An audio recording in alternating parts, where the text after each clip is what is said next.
question number 2 of exercise 1.4 RD Sharma solutions.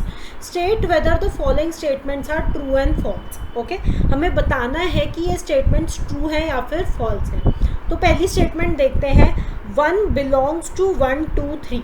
Okay, belongs to का sign होता है ये वाला. इसका मतलब क्या होता है कि 1 इस सेट में है भी या नहीं. तो हमें दिख ही रहा है ट्रू है ये. क्यों? क्योंकि 1 इस सेट में बिलोंग कर रहा है, 1 इस सेट के अंदर है. हमेशा बिलोंग्स टू के लेफ्ट हैंड साइड पे LHS पे एक एलिमेंट आता है, ये आपको ध्यान रखना है, क्योंकि हमेशा एलिमेंट ही एक सेट को बिलोंग करता है. ओके, हमेशा एक एलिमेंट ही एक सेट को बिलोंग करेगा. ओके, तो ये स्टेटमेंट ट्रू है क्योंकि 1 जो है 1 2 3 में प्रेजेंट है. सेकेंड पार्ट देखते हैं. A is a subset of subset BCA. अब यहाँ पर A तो एलिमेंट है, A सबसेट थोड़ी है. अगर मैं ऐसे लिखती इसको, A सेट में लिखती is a subset of B C and A, तो ये तो माना जाता. क्यों? क्योंकि यहाँ पर A एक सबसेट है, इसका A सेट के अंदर आ रहा है, तो A एक सबसेट हो गया. लेकिन यहाँ पर A मेरा क्या है? एलिमेंट है. तो ये फॉल्स हो जाएगी स्टेटमेंट. इसका करेक्ट फॉर्म क्या होएगी कि जो A है वो एक सबसेट है ABC का. या फिर आप ये भी कह सकते हैं, इसकी दूसरी करेक्ट फॉर्म ये भी हो सकती है कि जो A है that belongs to this set BCA, क्योंकि A एक एलिमेंट है इस सेट. ठीक है, और आपको पता है एलिमेंट का सेट को क्या बोलते हैं? Subset. Understood. Let's proceed to third part. वो कह रहा है set of A belongs to ABC. ये तो ऊपर वाले पार्ट की तरह ही है. यहाँ पर बिलोंग्स टू नहीं आएगा, यहाँ पे क्या आएगा? A is a subset of ABC.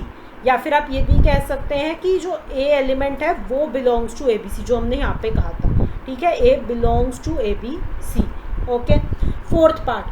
AB is equal to AA BBA. अब सेट्स में एक प्रॉपर्टी होती है कि एलिमेंट्स अगर रिपीट हो रहे हैं तो हम एलिमेंट्स को बार बार रिपीट नहीं करते हैं. अगर A 3 बार आ रहा है तो मैं A को एक ही बार लिखूंगी, B चाहे 100 टाइम्स आए मैं उसको एक ही बार लिखूंगी. तो मैं इस सेट को मॉडिफाई करके ये भी लिख सकती हूँ AB, जो कि मेरा क्वेश्चन सेट के ही इक्वल है. यहाँ पे आप देख सकते हैं ये भी AB है. तो इसीलिए ये ट्रू है स्टेटमेंट, क्योंकि ये दोनों इक्वल हैं. Understood. As in sets we don't repeat the elements. Fifth part पे आते हैं. The set X such that X plus 8 is equal to 8 is a null set. तो पहले तो मुझे ये बताओ कि इसका आंसर क्या आएगा. इसका आंसर आएगा X इज इक्वल टू 0, या क्योंकि 0 ही सेटिस्फाई करेगा. तो ये सेट क्या बन जाएगा? ये वाला सेट बन जाएगा. लेकिन क्या ये सेट एक नल सेट है? नहीं. यही मैं बता रही थी कि बच्चे एग्जामिनेशंस में बहुत ज़्यादा ये वाली मिस्टेक्स करते हैं. 0 सेट को नल सेट ले लेते हैं, पर ऐसा नहीं करना है.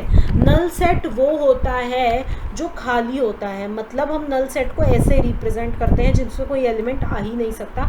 या फिर आप नल सेट को 5 भी लिख सकते हैं. नल सेट को हम वॉइड सेट भी कहते हैं.